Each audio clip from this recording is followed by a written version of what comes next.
എല്ലാവർക്കും നമസ്കാരം. രമ്യാസ് പാനറ്റിൻ്റെ പുതിയൊരു എപ്പിസോഡിലേക്ക് എല്ലാവർക്കും സ്വാഗതം. ഞാൻ രമ്യ ബാലകൃഷ്ണൻ. ഇന്നത്തെ നമ്മുടെ റെസിപ്പി ഒരു അടിപൊളി ചോറാണ്. എല്ലാവർക്കും പെട്ടെന്ന് ഉണ്ടാക്കിയെടുക്കാൻ പറ്റുന്നതും നമ്മുടെ വീട്ടിലെ ഇൻഗ്രീഡിയൻസ് ഒക്കെ വെച്ചിട്ട് ഉണ്ടാക്കിയെടുക്കാൻ പറ്റുന്നതായിട്ടുള്ള ഹെൽത്തി ആയിട്ടുള്ള ഒരു റൈസ് ആയിട്ടാണ് നമ്മുടെ ഇന്നത്തെ റെസിപ്പി. അപ്പോൾ ഈ റെസിപ്പി എങ്ങനെ റെഡിയാക്കിയെടുക്കുന്നതെന്ന് നോക്കാം. എന്നിട്ട് നമ്മുടെ റെസിപ്പി റെഡിയാക്കി എടുക്കാൻ ക്യാരറ്റ് നല്ലപോലെ കഴുകിയെടുത്തതിന് ശേഷം അതിൻ്റെ തൊലി കളഞ്ഞെടുത്തിട്ടുണ്ട്. ഇനി ഒന്ന് ഗ്രേറ്റ് ചെയ്തെടുക്കുന്നുണ്ട്. അപ്പോൾ 2 മീഡിയം സൈസ് ക്യാരറ്റ് എടുത്താൽ മതിയാവും. അപ്പോൾ നല്ലപോലെ ഗ്രേറ്റ് ചെയ്തെടുത്തിട്ട് ഇനി നമുക്കിത് മാറ്റി വെക്കാം. ഇനി ഒരു പാൻ അടുപ്പത്ത് വെച്ചതിന് ശേഷം ഗ്യാസ് ഓൺ ചെയ്ത് കൊടുക്കാം. തീ ലോ ടു മീഡിയം ഫ്ലെയിമിൽ ഇട്ട് കൊടുത്താൽ മതി. പാൻ ചൂടായി വരുന്ന സമയത്ത് ഒരു 2 ടേബിൾ സ്പൂൺ എണ്ണ ഒഴിച്ച് കൊടുക്കുന്നുണ്ട്. എണ്ണ വേണ്ടാന്നുണ്ടെങ്കിൽ നെയ്യ് ഒഴിച്ച് കൊടുക്കാം. എണ്ണ ചൂടായിട്ടാകുമ്പോൾ ഇതിലേക്ക് 2 ചെറിയ കഷ്ണം പട്ട, ഒരു 3-4 ഗ്രാമ്പ്, 3-4 ഏലക്ക, ഒരു 1/2 ടീസ്പൂൺ പെരിഞ്ജീരകം, ഒരു ബേ ലീഫ്, വഴന്നേല, പിന്നെ ഒരു 3-4 വറ്റൽമുളക് നെടുകെ കീറിയിട്ട് അതും കൂടി ഇട്ട് കൊടുത്തിട്ടുണ്ട്. ഇനി എല്ലാം കൂടി ഒന്ന് മൂപ്പിച്ചെടുക്കണം. ഏലക്ക പൊട്ടി വരുന്ന സമയത്ത് ഒരു വലിയ സവാള, വലിയ ഉള്ളി ചെറുതായിട്ട് അരിഞ്ഞിട്ട് കൊടുക്കാം. ഇനി ഇതൊന്ന് വഴച്ചെടുക്കണം. അപ്പോൾ ചെറുതായിട്ട് അരിയുന്നതുകൊണ്ട് പെട്ടെന്ന് തന്നെ അത് വഴണ്ട് വരും. 1 ടീസ്പൂൺ മുളക് പൊടി ഇട്ട് കൊടുക്കാം. അതുപോലെ തന്നെ ഒരു 1/4 ടീസ്പൂൺ മഞ്ഞൾപ്പൊടി അതും കൂടി ഇട്ട് കൊടുക്കാം. 1 ടീസ്പൂൺ സാമ്പാർ പൊടി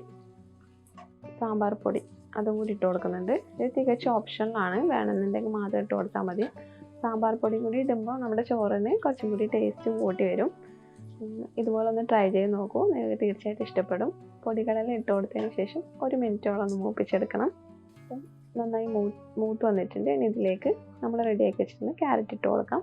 ക്യാരറ്റ് ഇട്ടിട്ട് ഒരു 1 മിനിറ്റോളം നമുക്ക് വഴച്ചെടുക്കാം. അപ്പോൾ നന്നായിട്ട് വഴച്ചെടുത്തിട്ടുണ്ട്. ഇനി ഇതിലേക്ക് ഒരു 2 പച്ചമുളക് ചെറുതായിട്ട് അരിഞ്ഞിട്ടിട്ട് കൊടുക്കാം. അപ്പോൾ കുട്ടികളുണ്ടെങ്കിൽ 2 ഇട്ട് കൊടുത്താൽ മതി. വലിയവർക്കാണെങ്കിൽ ഒരു 5 പച്ചമുളക് വരെ ഇട്ട് കൊടുക്കാം. പിന്നെ കുറച്ച് കറിവേപ്പിലയും കൂടി ഇട്ട് കൊടുക്കുന്നുണ്ട്. അപ്പോൾ പച്ചമുളക് കൂട്ടിയിടുമ്പോൾ നമ്മുടെ ചോറ് നല്ല സ്പൈസി ആയിട്ട് വരും. അപ്പോൾ നമ്മൾ ക്യാരറ്റിൻ്റെ മധുരം നമുക്ക് ചോറ് കഴിക്കുമ്പോൾ ഫീൽ ചെയ്യില്ല. അപ്പോൾ കുറച്ച് സ്പൈസി ആയിട്ട് ഇരിക്കുന്നതാണ് കുറച്ചും കൂടി ടേസ്റ്റ്. കുട്ടികളുണ്ടെങ്കിൽ 2 ഇട്ട് കൊടുത്താൽ മതി. നന്നായിട്ടൊന്ന് വഴച്ചെടുക്കണം. 1 മിനിറ്റോളം വഴച്ചെടുക്കണം. അത് കഴിഞ്ഞിട്ട് ഈ ക്യാരറ്റിനെയൊക്കെ ഒന്ന് സൈഡിലോട്ടാക്കിയിട്ട് നടുക്കൊരു കുഴി പോലെ ഉണ്ടാക്കിയെടുക്കണം, ഹോള്. അപ്പോൾ അതുപോലെ ഞാനിപ്പോൾ ഇവിടെ ചെയ്തെടുത്തിട്ടുണ്ട്. ഈ സെൻറ്ററിലേക്ക് 1 ടീസ്പൂൺ എണ്ണ ഒഴിച്ച് കൊടുക്കാം. അപ്പോൾ എണ്ണ പെട്ടെന്ന് ചൂടായിട്ട് വരും. ആ എണ്ണയിലേക്ക് നമുക്ക് 2 മുട്ട പൊട്ടിച്ചൊഴിച്ച് കൊടുക്കാം. അപ്പോൾ മുട്ട കഴിക്കാത്തവരാണെങ്കിൽ ഈ സ്റ്റേജ് നമുക്ക് ഒഴിവാക്കാം. മുട്ട ഇടണം നിർബന്ധമൊന്നുമില്ല. മുട്ടയും കൂടി ഇടുമ്പോൾ നമ്മുടെ ചോറിന് കുറച്ചും കൂടി ടേസ്റ്റ് ഉണ്ടാവും. ഇനി ഇതിലേക്ക് ഒരു 1 ടീസ്പൂൺ ചതച്ച കുരുമുളക് ഇട്ട് കൊടുക്കാം. അപ്പോൾ ഫൈനായിട്ടുള്ള പൊടി ഇടുന്നതിനേക്കാളും നല്ലത് കുറച്ച് തരിതരിപ്പോട് കൂടിയിട്ടുള്ള കുരുമുളക് ഇട്ട് കൊടുക്കുന്നതാണ്. അതിനായിരിക്കും കുറച്ചും കൂടി ടേസ്റ്റ് നമ്മൾ ചോറ് കഴിക്കുന്ന സമയത്ത്. ഇനി ഒരു 1/2 ടീസ്പൂൺ ഉപ്പും കൂടി ഇട്ട് കൊടുക്കുന്നുണ്ട്. ഇനി നന്നായിട്ടൊന്ന് മുട്ട ഒന്ന് ഉടച്ചെടുക്കണം, വറുത്തെടുക്കണം. മുട്ട നന്നായിട്ട് റോസ്റ്റ് ആക്കി എടുത്തതിന് ശേഷം നമ്മൾ ബാക്കിയുള്ള ക്യാരറ്റിൻ്റെ മിക്സൊക്കെ ഉണ്ടല്ലോ അതിലേക്ക് അതും കൂടി യോജിപ്പിച്ചിട്ട് നന്നായിട്ടൊന്ന് വഴച്ചെടുക്കണം.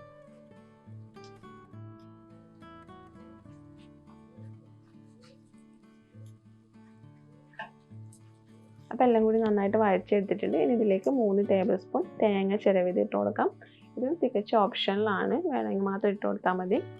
അപ്പോൾ തേങ്ങയും കൂടി ഇടുമ്പോൾ കുറച്ചും കൂടി ടേസ്റ്റി ആയിരിക്കും. മുട്ടയും തേങ്ങയൊക്കെ ആകുമ്പോൾ നല്ലൊരു ടേസ്റ്റാണ് ചോറിന്.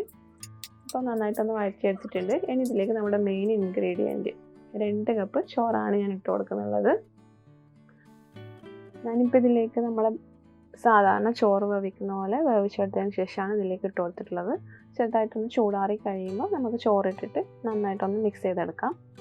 അല്ലാന്നുണ്ടെങ്കിൽ നമ്മൾ ബാക്കിയിരുന്ന ചോറിട്ടിട്ട് വേണമെങ്കിൽ നമ്മൾ ക്യാരറ്റ് റൈസ് ഉണ്ടാക്കിയെടുക്കാം. അതുപോലെ തന്നെ ബസ്മതി റൈസ് തന്നെ വേണമെന്നില്ല. നമ്മുടെ കയ്യിൽ ഏത് അരിയാണുള്ളത്, ഏത് അരി വെച്ചിട്ട് നമുക്ക് ഈ ഒരു റൈസ് റെഡിയാക്കി എടുക്കാവുന്നതേ ഉള്ളൂ. പിന്നെ നമ്മളിപ്പോൾ ഇതിൽ ഉപ്പ് ഇട്ട് കൊടുത്തിട്ടില്ല. ഉപ്പ് കുറച്ചുകൂടി വേണമെന്നുള്ളവർ ഈ സമയത്ത് കുറച്ച് ഉപ്പും കൂടി ഇട്ടിട്ട് നന്നായിട്ടൊന്ന് ഇളക്കിയെടുക്കണം. അല്ലാന്നുണ്ടെങ്കിൽ ചോറ് വേവിക്കുമ്പോൾ കുറച്ച് ഉപ്പിട്ടിട്ട് വേവിച്ചെടുത്താലും മതി. ഉപ്പൊക്കെ നമ്മുടെ ഇഷ്ടത്തിനനുസരിച്ച് ഇട്ട് കൊടുക്കണം, നമ്മുടെ ടേസ്റ്റിനനുസരിച്ചിട്ട്. അപ്പോൾ നല്ലപോലെ ചോറും ക്യാരറ്റും മുട്ടയും തേങ്ങയെല്ലാം കൂടി നന്നായിട്ടൊന്ന് മിക്സ് ചെയ്തെടുക്കണം. ഇനിയിപ്പോൾ ഇതിലേക്ക് ഇട്ട് കൊടുക്കുന്നുള്ളത് കുറച്ച് മല്ലിയില കഴുകിയെടുത്തതിന് ശേഷം ചെറുതായിട്ടൊന്ന് അരിഞ്ഞെടുക്കണം. അത് കഴിഞ്ഞിട്ട് നമുക്ക് ഇതിലേക്ക് ഇട്ട് കൊടുക്കാം. മല്ലിയില ഇഷ്ടമാണെന്നുണ്ടെങ്കിൽ ഇട്ട് കൊടുക്കാം. ഞാനിപ്പോൾ എന്തായാലും കുറച്ച് മല്ലിയില ഇട്ട് കൊടുക്കുന്നുണ്ട്.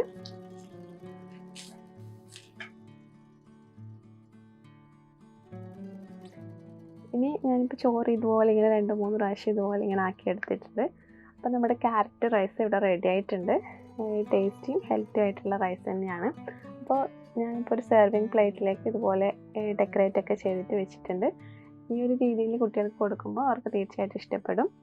അപ്പോൾ നിങ്ങൾ ഉണ്ടാക്കി നോക്കിയിട്ട് നിങ്ങളുടെ അഭിപ്രായങ്ങൾ കമൻറ്റ് ബോക്സിൽ അറിയിക്കാൻ മറക്കരുത്. നമ്മുടെ കമൻറ്റ് ബോക്സ് വീഡിയോയുടെ താഴോട്ട് പോകുമ്പോൾ കാണാൻ പറ്റും. അവിടെയാണ് നിങ്ങൾ കമൻറ്റ് അറിയിക്കേണ്ടത്. അതുപോലെ തന്നെ ഫ്രണ്ട്സിനൊക്കെ ഷെയർ ചെയ്ത് കൊടുക്കാനും, നമ്മുടെ വീഡിയോ ഇഷ്ടപ്പെട്ടിട്ടുണ്ടെങ്കിൽ ഫ്രണ്ട്സിനൊക്കെ ഷെയർ ചെയ്ത് കൊടുക്കാനും, ആദ്യമായിട്ട് ചാനൽ കാണുന്നതെങ്കിൽ ഒന്ന് സബ്സ്ക്രൈബും കൂടി ചെയ്തേക്കണേ. അപ്പോൾ അടുത്തൊരു അടിപൊളി റെസിപ്പിയുമായി വരുന്നവരെ നന്ദി, നമസ്കാരം, ബൈ ബൈ.